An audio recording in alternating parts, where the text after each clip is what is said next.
And so, as the sun sets on Lord of the Rings, the Magic the Gathering set, we turn now to, what's that? Previews are only gonna start today? All right, look, I'm gonna level with you. 2 weeks after Lord of the Rings is released globally, previews are gonna start for Commander Masters, and I just wanted to try and get out ahead of this stuff for once, okay? I mean, everyone yelled at me that my review of the Secret Lair Commander deck came out after it was already sold out, but it was sold out in just 2 weeks, and when I didn't review the Dungeons & Dragons Honor Among Thieves Secret Lair because it was already sold out, people yelled at me and said I should have reviewed it anyway. I don't know. I'm just trying my best, okay? So they keep coming out, and where's my tea? I need my calming mint tea. Remember when it was 3 set blocks, just one a year commander decks, intro packs, event decks, from the vault, dual deck. Damn, there was a lot of stuff back then. Inevitably, the sun will set on Lord of the Rings, and we will prepare ourselves then for Doctor Who Commander decks and also Doctor Who Collector boosters for some reason. And when that happens, many Magic the Gathering players will ask the question, what universes beyond Magic sets are coming in the future? A lot of them, and many Magic the Gathering players have many hopes and expectations about which outside IPs will soon be featured as Magic the Gathering cards, secret lairs, commander decks, or, as in the case with this upcoming Lord of the Rings, even complete draftable sets that are modern legal. This video is not about hopes and dreams, but rather it offers a more logical prediction as to which properties are most likely to be visited in our universes beyond. Not just what most people would love to see, certainly not what I would like to see, nothing, but what actually makes the most sense when you look at the business side of things. Either way, sleeve up your Ricks and your Optimus Primes and your Dustins from Stranger Things. Was that the kid's name, Dustin? I was kidding, so long ago. And your Hugh Grants, because we're looking at what's most likely coming to Magic the Gathering through universes beyond. But first, are you looking for the perfect framing solution for your Magic the Gathering and other standard-sized playing cards? Then look no further than Frame-a-Majigs. Frame-a-Majigs are the ultimate framing solution for your collectible cards. It's great for showing off your favorite cards, favorite commanders, or even cool altars that you've had done. How many of us have cool altars that are just sitting in trade binders? Only now, everyone can see your cool stuff. And a really great way to decorate any room from your house to an office. The inner case is magnetically sealed and can hold either unsleeved or cards in perfect fit sleeves, including Dragon Shield sealable inners. It includes a magnetic case with UV protection to protect and display your favorite cards. These cases are compatible with all standard-sized trading cards, including Pokémon, Flesh and Blood, Digimon, and of course, Magic the Gathering. Each frame has a solid wood construction with no moving parts. They're available in black and wood to start, but it looks like more colors are available based on stretch goals. So you should totally check out their Kickstarter page, as a lot of new options are gonna unlock. Not only are these beautiful ways to display and hang your favorite cards on the wall, but cards easily slot in and out of the top frame. So these cards are by no means permanently sealed inside. And if it's time for Commander, well, you can just pull it right out of the frame. Now, I actually think it's just fine to play with your Commander still in its Frame-a-Majig, but if you're going to be persnickety, or maybe you're displaying a card that needs to go in the 99, no problem, it just pops right out. Open up that magnetic seal, and you are good to go. So whether you're getting a dozen to decorate your Magic the Gathering themed office, or you just want to pick up one for that very special Magic the Gathering card, Frame-a-Majigs are the best way to show off and display your favorite Magic the Gathering cards. Available now, and thanks again for sponsoring this video. When looking to universes beyond, I feel we must look at some universes within the giant corporate umbrella of Hasbro, that is. In the same way Hasbro used Transformers in conjunction with Brothers War, I feel it will look towards the other big elephant in the room, or should I say pony, That's right, Hasbro owns My Little Pony, and it seems highly logical that that will show up as cards within the set and as a secret lair by the time Wilds of Eldraine rolls out.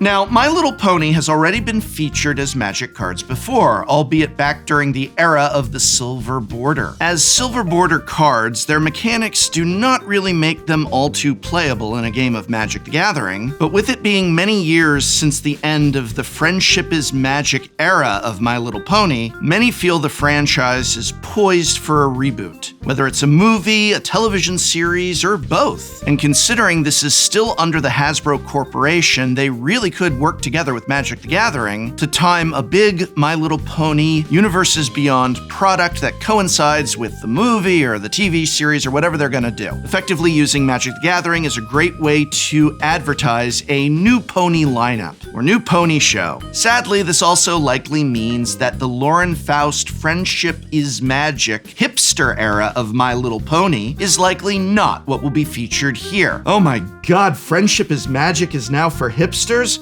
Sorry, every pony, but you're all in your 30s now. Anyway, I do think that while the bonus cards will likely feature the new generation of My Little Pony characters from the film and any upcoming TV series, that still doesn't rule out that we could get a full secret lair featuring the various well-established and beloved Friendship is Magic characters. After all, if there's one thing Magic the Gathering has learned, it's that nostalgia is magic, and also highly profitable. So stay tuned for My Little Pony bonus cards in Wilds of Eldraine booster packs, or so this channel predicts. Looking now outside Hasbro-owned properties, sorry Play-Doh, we are going to number 4 with another legendary property, The Legend of Zelda, though I think the likelihood of this secret lair is not due to the recent Zelda game, but rather tied rather heavily to the success of the Super Mario Bros. Movie.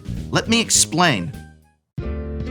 The recent Super Mario Bros. Movie was an unmitigated success for Nintendo. It made more money than God and caused an absolute paradigm shift, meaning there are many more movies of Nintendo games coming, looking to garner the same profits, and one of the most likely ones, the most recognizable ones, is, The Legend of Zelda. Honestly, it's kind of shocking there hasn't been a Legend of Zelda movie already. Back when the Lord of the Rings films and Game of Thrones each kicked off a rush of finding fantasy media, from comic books to old adventure series to video games to make into movies and TV shows, The Legend of Zelda seems like it would have been an obvious choice alongside shows like The Witcher and Sandman and the likes. But I think it is the success of the Super Mario Bros. Movie that is going to get us our Legend of Zelda movie as the next big Nintendo picture. And Nintendo is going to want to do everything to ensure it parallels the financial success of its predecessor film. And what better way to tap into the nostalgia of aging Gen Xers and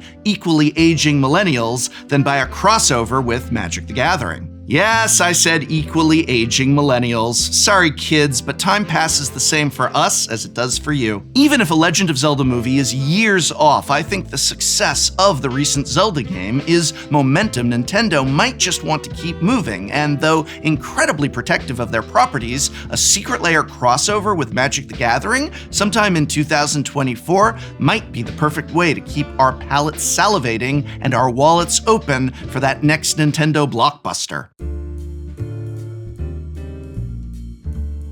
Now, coming in at number 3, there are 2 properties that have been locked in a battle for supremacy for some time. I'm talking about Star Trek versus Star Wars. Both have been proposed as prime targets for secret lairs in the past, but I think only one of them is realistically likely when you look at the current climate of both properties. And in doing so, I guess you could say that, logically speaking, the answer is obvious. Yes, I do believe a Star Trek secret lair is headed our way, possibly at Warp Factor 8. Now, let me be clear. I am not just saying this because I am a huge Star Trek nerd. This is not a list of my picks. It is a list of what I think is most likely, and it just so happens that when it comes to Star Wars versus Star Trek as a secret lair, Star Trek is highly more plausible.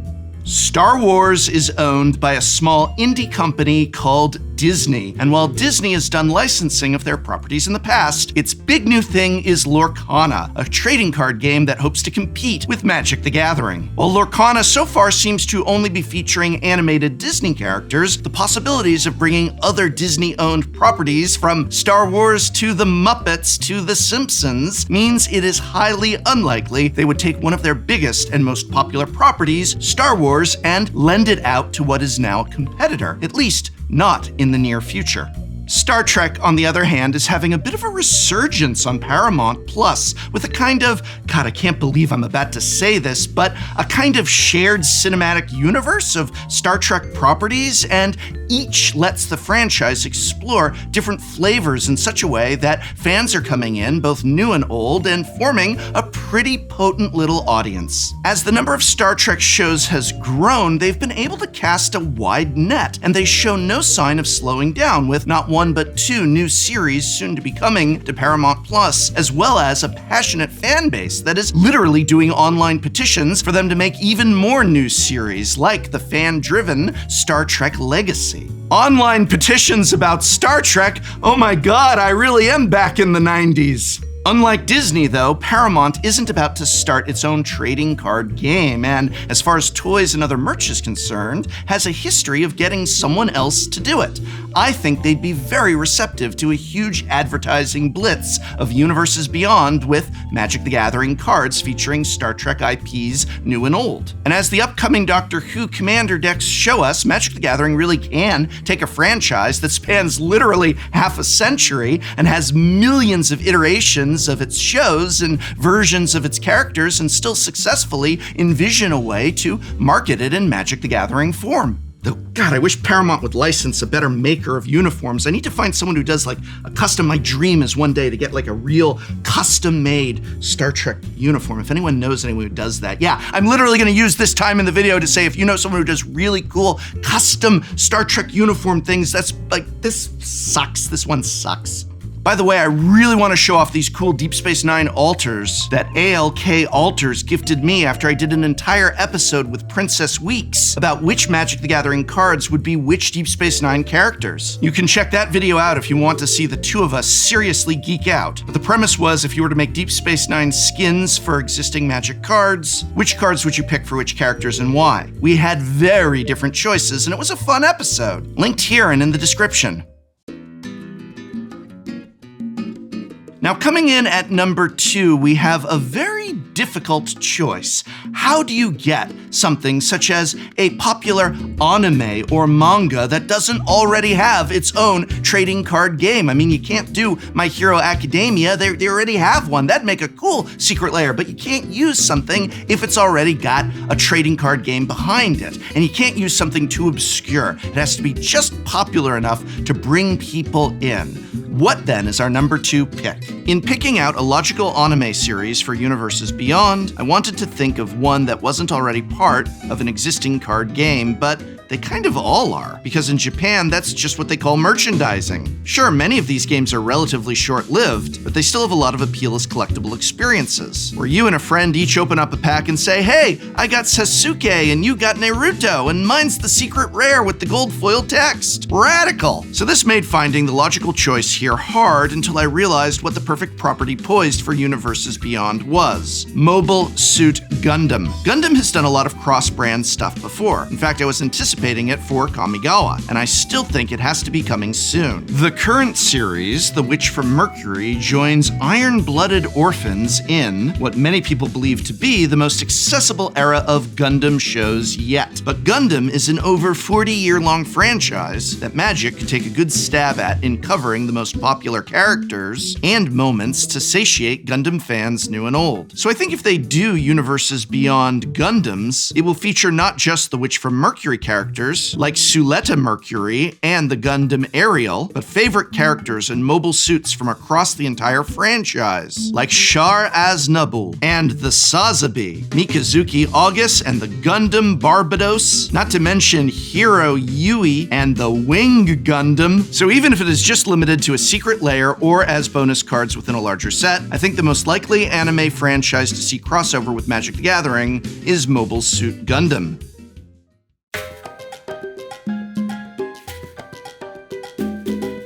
But our number one pick is going to return us to big global franchises that have mass appeal, and it is another battle of two competing franchises, specifically Marvel and DC.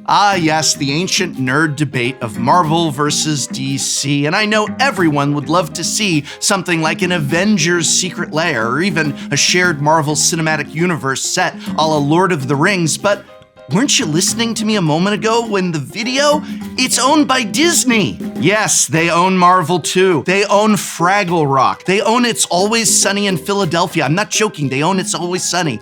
So sorry, you're not gonna get Danny DeVito on a Magic the Gathering card, and you're sure as heck not going to get Iron Man. Do kids today know who Iron Man is? He was in the old Marvel movies from a long time ago. I don't think these kids today know him, but he was really popular. Ask your parents who Iron Man was in the Marvel movies. Anyway, Marvel might be off limits for a Universes Beyond product, but that doesn't mean DC is. And with their cinematic universe primed for a huge reboot and paradigm shift under the leadership of James Gunn, nostalgia marketing would make a hell of a lot of sense. And as we also covered earlier, Magic the Gathering is a great way to advertise nostalgia-based properties to passionate, aging nerds with deep wallets. And while I don't think a Universes Beyond with DC properties like the Batman and the Superman and the Wonder Woman will reach the scale and size of the Lord of the Rings with a complete supplemental set, I do think it is perfectly poised for a Doctor Who level campaign with commander decks and collector boosters. The idea of a Batman commander deck, a Superman commander deck, a Joker and Lex Luthor team-up commander deck seems, well, just as with Star Trek, highly logical. But now I want to hear from you. Do you agree with the logic of my picks, or do you think that Disney properties need not be off the table?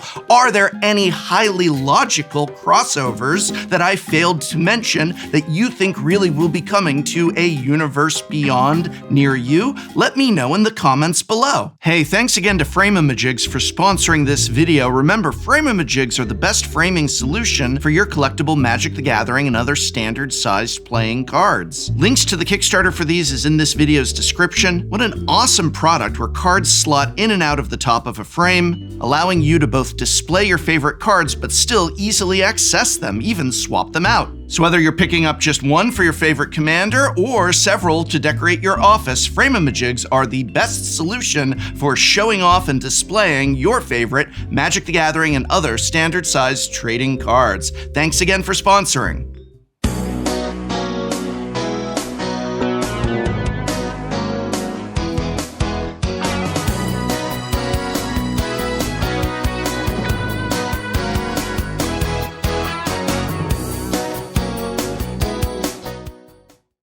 The season finale of Shuffle Up and Play.